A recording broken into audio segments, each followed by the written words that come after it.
I'm Tim Cocker, and this is a Virgin Radio special celebrating 40 years of James, a milestone that the band have marked with a new album, Be Opened by the Wonderful, a reimagining of some of their back catalogue with an orchestra and a choir. And I have to confess, at this point, on a personal level, this special is extra special for me, as James is a band that has soundtracked a number of the most significant moments in my life, has influenced the direction and helped me make sense of that life, and aside from that, the band that I've seen live more than any other. So I have nothing but love for James, and welcome Tim Booth and Jim Glennie. Thank you. Wow. That's a lovely introduction. Yeah. Although I pity you that if we've helped you in your major life decisions, because you don't trust those lyrics. Well, we'll definitely get into that through this conversation. But firstly, just how does it feel to be into your fifth decade as a band? Wow. I mean, it doesn't sound older than 40 years, doesn't it? It's not a fifth decade. Yeah, make us feel older. I don't know. It doesn't really feel like that.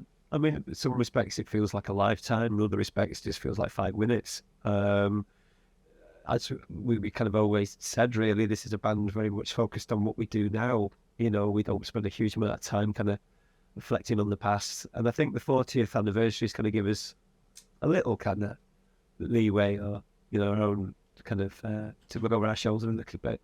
And this is a fantastic way to enjoy it. We've kind of the album, double album, 20 songs, trying to span those 40 years and the 17 albums, whatever it is, going way back to the early 80s.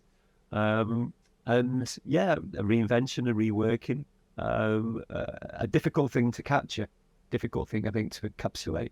Joe Dudal, who is who orchestrated a lot, I think he's done a wonderful job of it.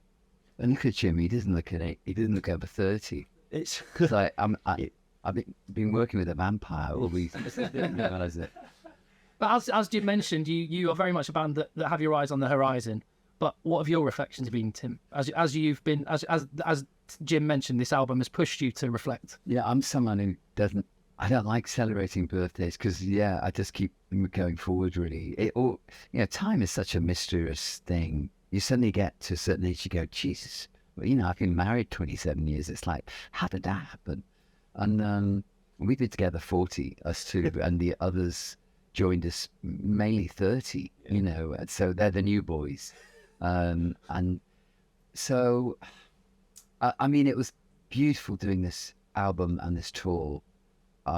Joe, would go and there's some deep cuts in there, there's B-sides in there, there's new songs we wrote specially for it, because we're always wanting to prove that we're still doing music that's as contemporary as what we did in the 90s, but we're just not as beautiful looking as we were in those days, cute and had beauty privilege and, all the kind of things that go with that level of success.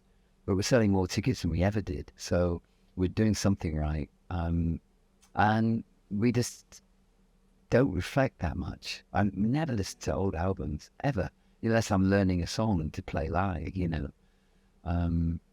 But this was an absolute joy, a gospel choir, which, that was quite something. They come and surround me or stand behind me on certain songs, and my whole back would, I'd be like, oh my God. The Shining particularly was one of my favourites.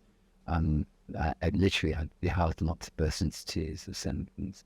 It was really moving with the whole experience of doing it. It was really moving. I mean, it's kind of just hearing your songs just played with no respect to it. Some of the songs I didn't play, I could just sit and listen, and I never had that privilege. Normally, I'm up there playing.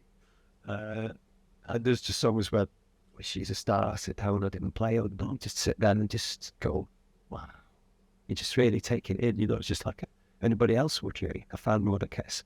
I'd just be moved by it. From our audience reaction, the tweets and stuff, there was a lot of crying was taking place, because it enabled us to do a lot of the slower songs. James, we kind of go in there and we want to blow people up with the love bomb kind of thing. Live as a 9-piece we are now, with the 2 amazing women that joined in the last 4 years, who have really taken us into another phase of James. But with an orchestra and choir, it enables us to do the still, quiet versions in we didn't allow phones, and we asked people not to use phones, and they respected that.